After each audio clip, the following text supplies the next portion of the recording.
김민석 후보자에게 지금까지 제기된 모든 의혹에 대한 철저한 해명을 요구하겠습니다. 특히 논문에 도북자와 반도자라는 탈북민 혐오 표현을 사용한 이유에 대해서도 철저히 따져 묻겠습니다. 유엔 대북 제재를 위반한 불법 대북 송금 사건에 연루된 대통령에 이어서 유엔 북한 인권 결의안을 거스르고 탈북민을 배신자로 규정한 국무총리가 들어선다면 국제사회가 대한민국을 어떻게 바라볼 것인지 심각한 우려가 드는 지점입니다. 어제 발표된 장관 지명에 대해서 한 말씀 드리겠습니다. 지명자들의 능력과 도덕성은 앞으로 면밀히 검증해야 하겠지만 이번에 발표된 장관 인선 명단을 보니 한마디로 내각이 아니라 더불어민주당 선대위와 같은 느낌을 받습니다. 능력이나 전문성보다 논공행상이 우선된 것이 아닌가 하는 국민적 우려가 있습니다.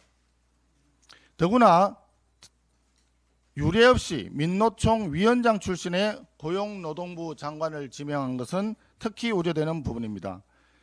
그동안 진행되어 온 노동개혁의 성과는 후퇴하고 노란봉투법, 중대재해처벌법, 주 52시간 근로제 등 주요 현안에 대한 새 정부의 반기업적 스탠스를 명확히 못 박아두는 인사가 아닌가 우려됩니다. 이미 고용노동부 장관 인선은 민노총의 정치적 청구소가 본격적으로 날아오는 신호탄으로 보는 시각이 있습니다.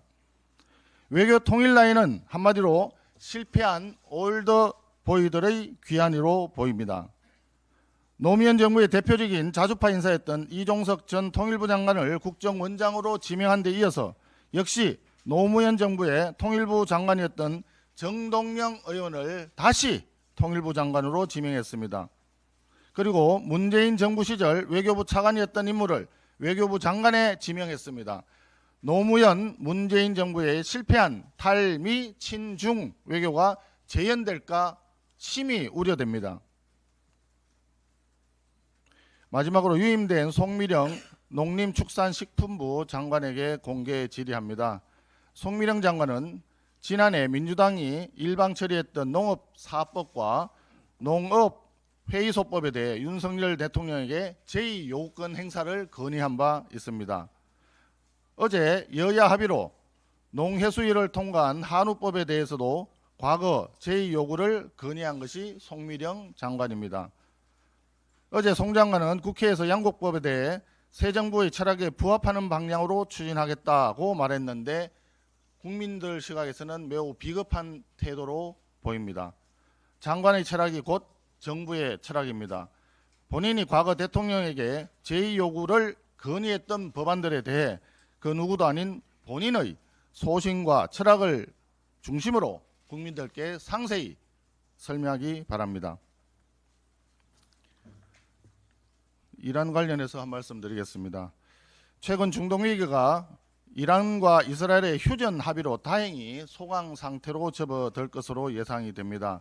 최악의 시나리오였던 호르무즈 해협 봉쇄는 일단 피했지만 여전히 중동의 불안정성은 우리 경제와 민생에 언제든 충격을 줄 수 있는 매우 큰 위협 요인입니다. 만약 국내 도입 원유의 68%가 통과하는 호르무즈 해협 봉쇄가 현실화되었다면 에너지 공급 차질로 인한 경제적 충격을 피할 수 없었을 것입니다. 중동 위기는 먼 나라 얘기가 아니라 우리 경제와 안보에 직결되어 있는 문제입니다. 정부는 당장의 위기를 피했다고 긴장을 늦출 것이 아니라 모든 외교적 노력을 통해서 중동 리스크가 재점화하지 않도록 최선을 다해주기 바랍니다. 특히 이재명 정부는 출범 이후 30조 원이 넘는 규모의 추경을 편성하는 등 확장적 재정 기조를 지속하고 있습니다. 그러지 않아도 큰 인플레이션 압력에 기름을 부을 수 있는 상황입니다. 지금 이재명 정부와 경제당국이 최우선적으로 집중해야 할 과제는 인위적인 경기 부양책이 아니라 선제적인 물가 관리라고 생각합니다. 강력하고도 유연한 정책 수단을 동원해서 물가를 안정시키고 에너지, 물류 등 핵심 부분에 대한 충격을 최소화하는 데 전력을 다해야 할 것입니다. 아울러 우리 국민의힘은 이재명 정부의 재정 살포형 추경에 대해서도 면밀히 검토하겠습니다. 이재명식 포퓰리즘 재정 운영이 불러올 물가 상승의 고통으로부터 국민을 보호하는 민생 정책 전문 정당의 역할을 다해 나가겠습니다. 이상입니다.